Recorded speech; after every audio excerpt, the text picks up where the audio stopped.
어서 오세요. 네, 안녕하십니까. 어제 이어서 오늘도 좀 하락하는 종목들이 대다수고요. 사실 찔끔찔끔 겨우겨우 올랐던 지수가 최근 3거래일 만에 거의 3분의 1 정도 내줬어요. 상승분의 3분의 1을 내줘버린 상황입니다. 정말 오를 때는 힘들게 오르고 내릴 때는 너무나 쉽게 빠지는 것 같아서 야속한데 그 안에서 종목별로 오늘 마감해도 도와드리도록 하죠. 첫 번째 에코프로비엠 살펴보겠습니다.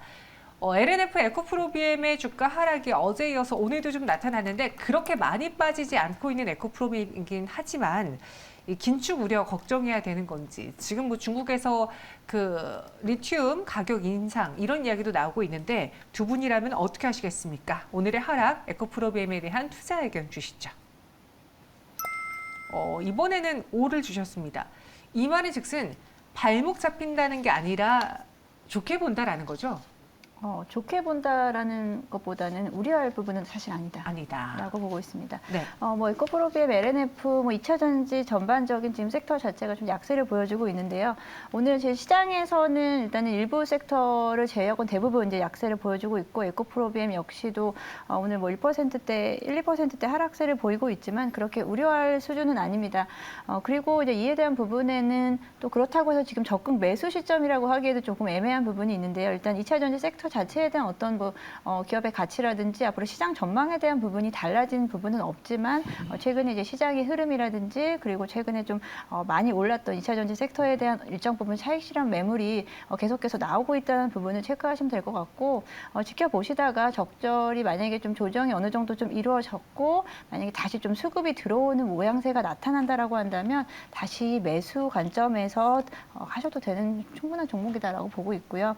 최근에 이제 아무래도 최근에 이제 약세에 대한 부분은 외국인과 기관의 양매도에 대한 부분이 가장 컸었고 그리고 이제 지주사인 에코프로도 고점 대비해서 지금 좀 내려오고 있는 모습입니다.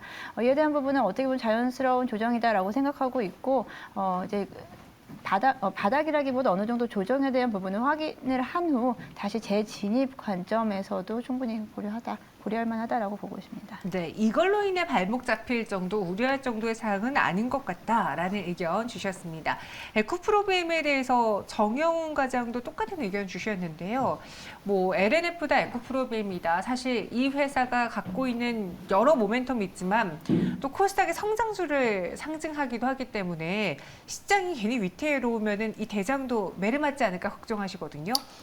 네, 그래서 뭐 최근에 주가가 하락하고 있다라고 뭐 보시면 될 것 같고요. 네. 뭐 아시다시피 지금 뭐 매 분기 지금 굉장히 지금 고성장세가 지금 이어지고 있습니다. 지금 뭐 주가 밸류에이션 측면에서 보자라고 한다면 현재의 실적 기준으로 봤을 때는 상당히 지금 밸류에이션 부담이 좀 높은 그러한 상황이 있죠. 지금 뭐 시가총액이 지금 10조 원을 지금 넘어서는 상황이기 때문에 지금 뭐 올해 연간 기준으로 지금 영업이익이 한 3천억대 수준이기 때문에 지금 단순하게 뭐 밸류에이션 측면에서 봤을 때는 상당히 좀 부담스러운 상황이다라고 볼 수가 있겠습니다. 그래서 이 긴축에 대한 또 이제 우려감이 이제 높아질수록 가격적인 좀 압박은 있을 수 있겠지만 그렇지만 지금 이제 방향성을 놓고 봤을 때는 계속해서 지금 판가를 지금 인상하면서 2분기에도 어닝 서프라이즈를 기록을 했고요. 또한 지금 대외 변수 측면에서 봤을 때 2분기에도 환율 영향을 상당히 좀 긍정적인 환율 영향을 받았었는데 지금 3분기에는 지금 환율이 더 가파르게 지금 상승을 하고 있습니다. 그래서 이런 환율 효과까지 더해지면서 3분기에도 실적 모멘텀이 이어질 수 있다는 점에서 봤을 때 지금 시장 하락에 따른 좀 주가 조정 시에는 좀 만약에 그렇다고 한다면 시장이 좀 반등이 또 오게 되면 또 가장 좀 탄력적으로 움직일 수 있는 어떻게 보면 시장 대표 성장주라는 점에서 조정 시에는 한번 관심을 좀 가져볼 필요성이 있지 않을까 그렇게 보고 있습니다. 네. 알겠습니다. 에코프로비엠은 두 분 모두 5 의견 주셨고요. 이번에는 세아제강 살펴보겠습니다. 오늘 세아제강 지주 모두 다 강한 흐름 보여주고 있습니다.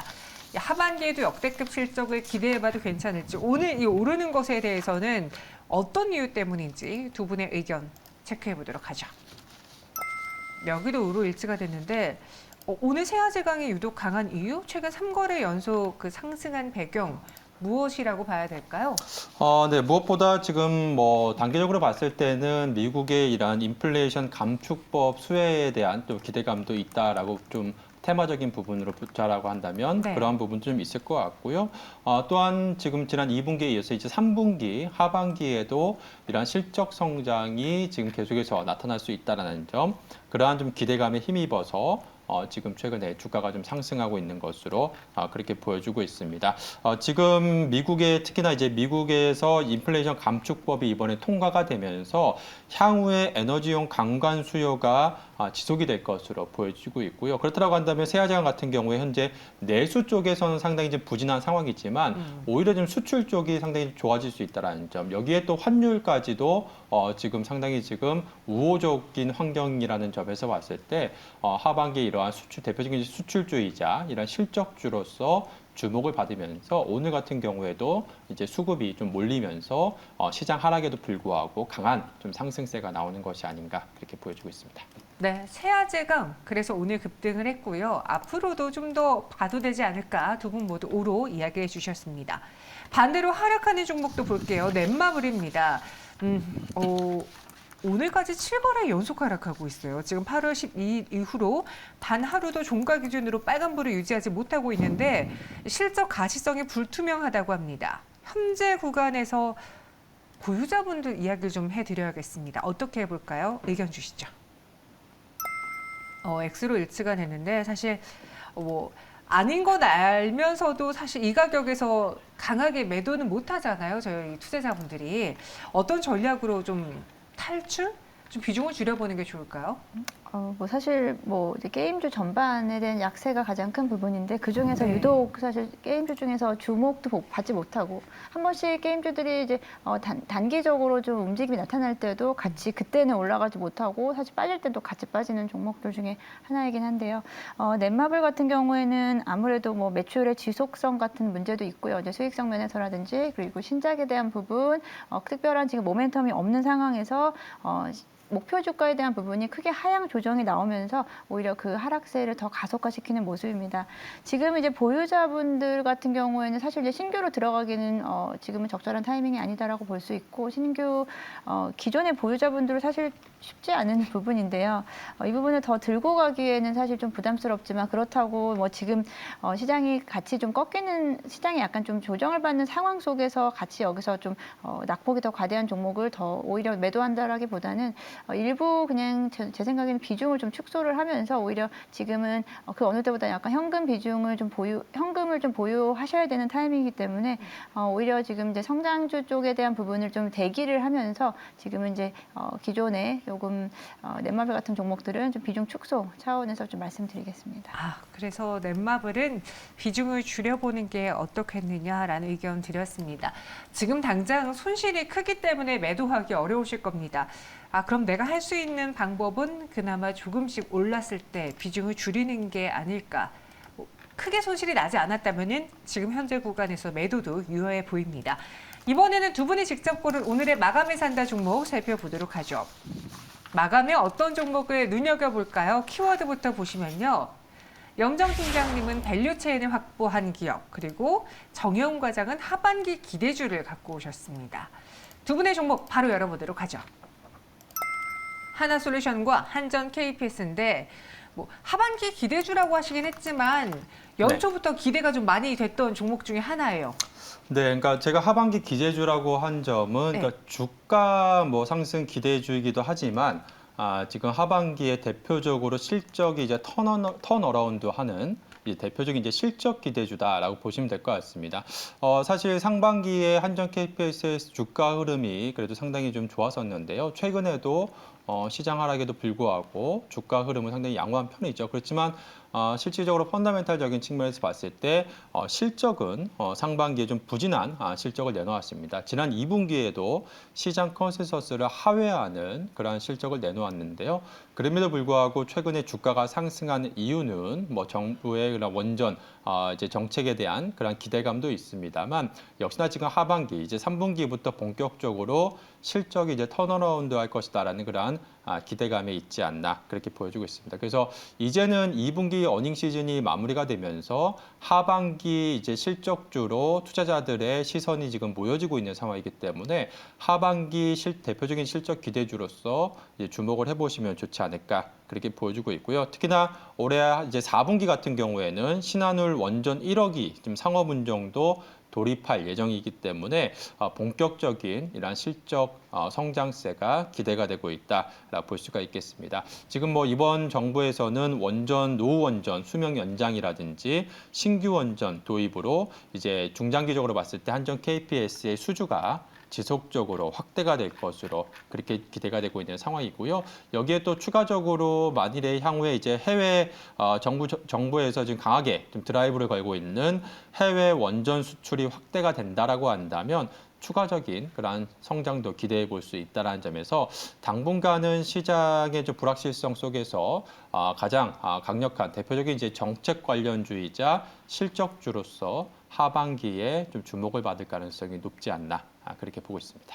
네, 가격 전략은 어떻게 세워볼까요? 네, 지금 뭐 오늘도 주가가 이제 한 2% 가까이 상승해서 42,000원대를 지금 넘어서고 있는 상황인데요.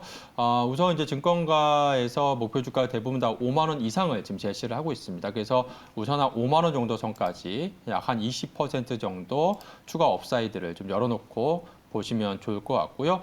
지금 한 5만 원 정도 수준이 또 기술적으로 봤을 때도 120월선에 지금 위치해 있는 상황이기 때문에 뭐 장기 이평선 부근이다라는 점에서 일단 5만 원 정도 선까지는 어느 정도 좀 매물 부담이 없지 않나 그렇게 보고 있습니다. 그래서 목표 주가는 한 5만 원 정도 선까지 보시면 좋을 것 같고요. 마지막으로 이제 손절 라인은 짧게 한 4만 원 정도 선 제시해 드리도록 하겠습니다. 네, 한전 KPS 목표 주가는 5만 원, 손절가는 4만 원 제시해 드렸습니다. 이 종목에 대해서 알아봤고요. 염정훈 팀장님은 밸류체인을 확보한 기업으로 하나솔루션을 갖고 오셨어요. 하나솔루션도 저희 투자자분들 그리고 시청자분들이 한화를 많이 들고 계셨다가 너무나 오래 지쳐서 이제 좀 팔았더니 또 간다고 굉장히 애증의 종목이라고 하는 대표적인 기업이거든요. 사실 그룹사 차원에서 봤을 때 한화 관련된 종목들이 사실 한동안 너무 오랫동안 안 맞아요. 갔다가 최근에 이제 한화 솔루션, 뭐 하나 에어로스페이스 등 이제 관련 종목들이 사실 급등세를 보여주면서 다시 한번 좀 하나에 대한 어떤 앞으로의 어떤 좀 주목 효과에 대해서 좀 봐야 될 것 같은데 하나솔루션 제가 밸류체인 확보라고 말씀드렸습니다. 최근에 이제 중국의 전력난으로 인해서 중국 내에서 이제 폴리실리콘 생산을 담당하고 있는 스촨성에서 이제 아무래도 전력 중단을 통해서 그 폴리실리콘 생산이 중단되고 있고 중국 내에서의 지금 폴리실리콘 생산에 대한 비중이 워낙에 크기 때문에 그에 대한 반사 이익으로 지금 OCI라든지 하나솔루션 같은 종목들이 오늘 또 급등세를 계속해서 이어가고 있는데 OCI 같은 경우는 폴리실리콘을 직접적인 생산을 하고 하나솔루션은 그러면은 폴리실리콘을 원재료로 해서 태양광 모듈에 대한 부분을 생산을 하고 있는데 그럼 어떤 식으로 이제 그 원재료에 대한 확보에 대한 밸류체인 확보에 대한 부분을 가져갈 수 있느냐라고 말씀드리면 지금 최근에 아무래도 시장에서 가장 중요한 부분이 인플레 감축법에 의한 수혜라고 볼 수 있겠고 하나솔루션은 미국 내에서의 생산 설비에 대한 부분을 확대시키고자 하고 있고 여기에 미국 내의 폴리실리콘 생산 업체인 REC 실리콘의 지분을 작년에 인수를 했습니다. 지금 하나솔루션이 21% 지분을 가지고 있고 한화가 12% 지분을 가지고 있음으로써 약간 33% 이상의 지분을 가지고 있는 회사고요.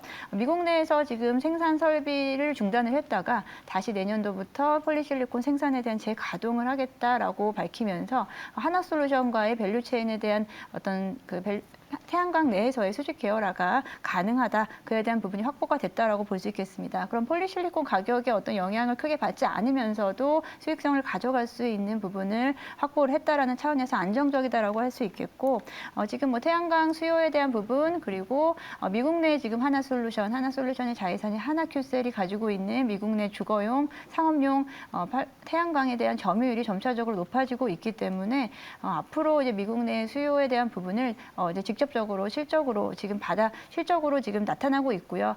빠르게 지금 한화큐셀이 2분기 태양광 사업 부분에서 2분기부터 흑자 전환을 함으로써 3분기 이후 내년도까지 실적에 대한 전망은 양호하다라고 볼 수 있겠습니다. 그런 부분에서 하나솔루션 지금 사실 상당히 지금도 가격적으로 단기간에 부담스러운 부분이긴 합니다만 시장에서 지금 이제 어떤 자금의 수급이 거의 뭐 사실 여러 분야로 나눠지기보다는 한쪽으로 지금 쏠림이 좀 나타나고 있는 상황이기 때문에 조금 더 이제 태양광이라든지 신재생 쪽 그리고 인플레 감축법에 의한 수혜 종목들 쪽으로의 방향이 조금 더 이어지지 않을까라고 보고 있고요. 만약에 조금 조정을 받았으면 좋겠는데 오히려 조정을 지금 안 받고 계속 가고 있기 때문에 분할 매수 관점에서 접근을 하시고 만약에 조정이 나온다라고 한다면 다시 또 재매수 관점으로 접근하시면 좋겠습니다.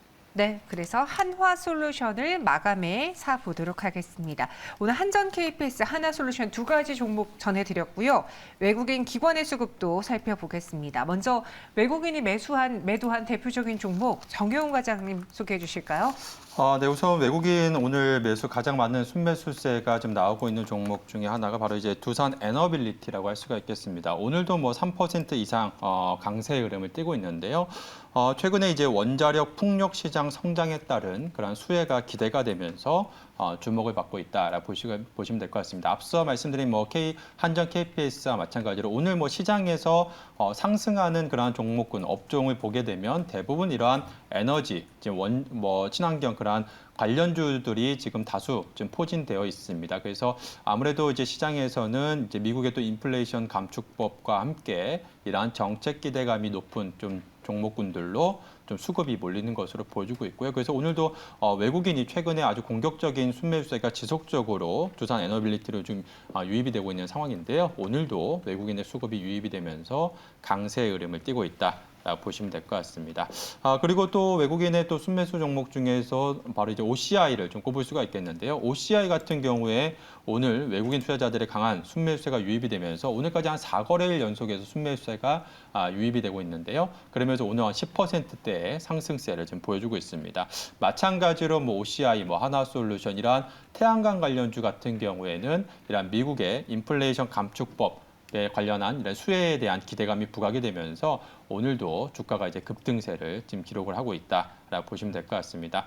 당분간은 이러한 좀 모멘텀이 좀 이어질 수 있다라는 점, 이러한 에너지 관련주 쪽으로 좀 주목을 해보시는 게 또 수급이 좀 집중되고 있는 상황이기 때문에 이러한 당분간은 좀 주목을 해보시면 좋을 것 같고요.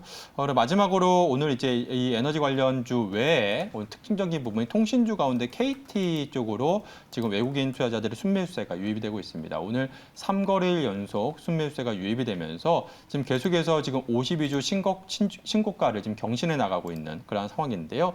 뭐 아시다시피 KT 같은 경우에는 최근에 어떻게 보면 통신주 같은 경우에는 뭐 고배당주이자 뭐 경기 방어적 성격을 띠는 대표적인 시장 안정적인 투자 대안으로 좀 주목을 받았습니다만 KT 같은 경우에는 계속해서 지금 52주 신고가를 경신해 나가는 이유가 뭐 아시다시피 최근에 KT 자회사에서 이제 제작한 이상한 변호사 우영우가 지금 공전의 히트를 지금 기록을 하면서 이러한 비통신 사업 포트폴리오의 성장에 대한 기대감이 부각이 되면서 지금 밸류에이션 리레이팅이 지금 진행이 되고 있는 상황이다라고 보시면 될 것 같습니다. 그래서 통신주 가운데에서는 KT 계속해서 주목해 볼 필요성이 있지 않나 싶습니다. 네, 이번에는 기관의 수급 보겠습니다. 염정 팀장님, 어떤 것들이 있을까요? 뭐 기관에서도 마찬가지입니다. 비슷한 흐름을 보여주고 있고요. 두산 에너빌리티의 기관 수급도 계속 지속적으로 나타나고 있습니다. 오늘 외국인과 기관 계속해서 양매수해 가면서 두산 에너빌리티 약 한 달여간 거의 뭐 한 1, 2거래일 빼고는 계속해서 상승세를 이어가고 있고요. 그에 대한 부분으로 지금 수급이 좀 몰리고 있는 종목이라든지 섹터 쪽으로 계속해서 쏠림이 나타나고 있다라고 좀 볼 수 있겠습니다. 마찬가지로 같은 방향성에서 봤을 때 이제 방산 관련된 종목들도 마찬가지인데요. 이제 하나 에어로스페이스 같은 경우에도 기관이 4거래일 연속으로 다시 순매수를 하고 있고요. 그리고 뭐 현대로템 같은 경우에도 최근에 뭐 폴란드의 방산 업체 중에서 폴란드에서의 어떤 수주 계약이라든지 앞으로의 추가적인 수주 계약 가능성까지 열어둠으로써 이제 방산 관련주들의 흐름도 계속해서 지켜봐야겠다. 뭐 계속 고점이다라고 하고 있지만 사실 시장에서는 한정된 어떤 섹터 내에서의 움직임이 나타나고 있기 때문에 하나 에어로 에어스페이스, 현대로템, LIG 넥스원 등이 지속적인 상승세를 유지해가면서 외국인 기관 양 수급을 모두 다 지금 다 흡수하고 있다라고 좀 볼 수 있겠습니다. 그럼 이제 하락하는 종목 섹터 쪽으로 보게 되면 증권업인데요. 증권업종 같은 경우에는 전반적으로 지금 이렇게 기관들이 계속해서 팔고 있는데 아무래도 2분기 실적에 대한 부분이 아쉬운 부분이고 지난 1분기 이후에 거래 대금이 지속적으로 줄어들면서 수익성이 약화되고 있고 그리고 채권 운용 손실 규모 면에서도 이에 대한 부분이 확대되면서 2분기 실적에 대한 부분 앞으로의 증권 업종에 대한 부분은 조금 좀 관심권에서 좀 벗어나지 않나라고 생각하고 있습니다. 네, 이렇게 양시장의 수급 특징 종목도 봤습니다. 지금 지수 보시면요. 코스피, 코스닥 모두 1% 넘게 밀리고 있습니다. 상대적으로 코스닥의 하락이 더 커고요. 1.6% 내린 783.13포인트 지나고 있습니다. 마감 동쇼과 함께 하셨습니다.